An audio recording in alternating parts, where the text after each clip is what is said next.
নমস্কাৰ সকলোকে। মই আজি কুন্দুলি পাতৰ লগত শ'ল মাছ দি পেলাই তৰকাৰী বনাম, তাকে আপোনালোকক দেখুৱাব খুজিছোঁ। মইনো কেনেকৈ বনাইছোঁ, আপোনালোকেও এনেকৈ বনাই খাবচোন, বৰ ভাল লাগে। লগতে ইয়াত নহৰু দি এতিয়া মিক্সিত পিচি ল'ম, তাৰপিছত চাব।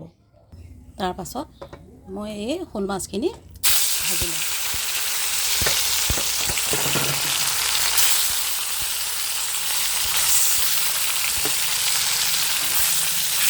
মাছখিনি ভাজি ল'ম ৰঙাকৈ। তাৰপিছত আপোনালোকে চাই যাব কেনেকৈ বনাম। এইখিনি ৰঙাকৈ এতিয়া ভাজি ল'ম, তাৰপিছত চাব।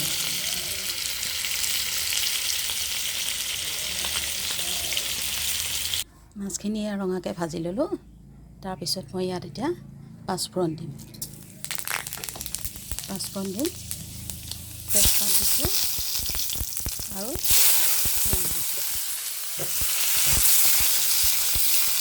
পিঁয়াজ দি এনেকৈ অলপ পিঁয়াজখিনি অলপ ৰঙচুৱাৰ পিছত মছলা দিম। গৰম মছলা, জিৰা, ধনিয়া আৰু কাশ্মীৰী মিৰ্চ, সেয়া গোটেইখিনি মছলা দি দিলোঁ। এয়া অলপ ৰঙচুৱাকৈ ভাজি দিম। তাৰপিছত মই এয়া অলপ নিমখ দিলোঁ, জোখমতে হালধি দিলোঁ আৰু অলপ বিলাহী দিলোঁ। বিলাহী দি এইখিনি অলপ ৰঙচুৱাকৈ ভাজি ল'ম।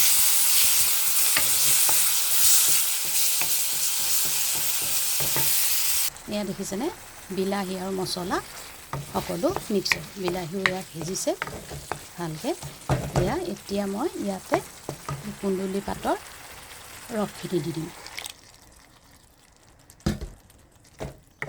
কুন্দুলি পাতৰ ৰস দিলোঁ, এতিয়া অলপ উতলা হওক, তাৰপিছতে মাছ দিম। এতিয়া মই এয়া উতল আহিলে কুন্দুলিৰ ৰস যে দিছিলোঁ, তাৰপিছত এতিয়া মই ইয়াত এই ভাজি থোৱা মাছখিনি দি দিম। মই কমকৈ বনাইছোঁ, বৰ বেছিকৈ বনোৱা নাই, আৰু বৰ বেছিকৈ জোলটো কৰিলেও বৰ ভাল নহয় খাবলৈ, অলপ তাকৰকৈ বনাব লাগে।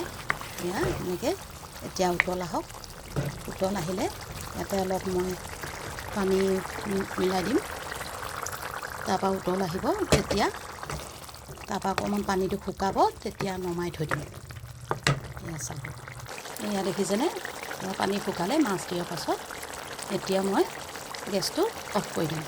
এইবিলাক নিৰোগী বস্তু, এইবিলাক মানুহৰ শৰীৰৰ কাৰণে বহুত ভাল। এনেকৈ বনাই খাবচোন। মই কেতিয়াবা এনেকৈ বনাই খাওঁ, কাৰণ এইবিলাকত কোনো সাৰ প্ৰয়োগ কৰা নাই, নহয়নে বাৰু? ঘৰৰে কুন্দুলি পাত, শ'ল মাছ, লোকেল তাকো, সেইকাৰণে আপোনালোকেও এনেকৈ বনাই খাবচোন বাৰু। মই এয়া গেছ অফ কৰি দিলোঁ। এয়া তাৰপিছত মই এতিয়া পৰিৱেশন কৰিম।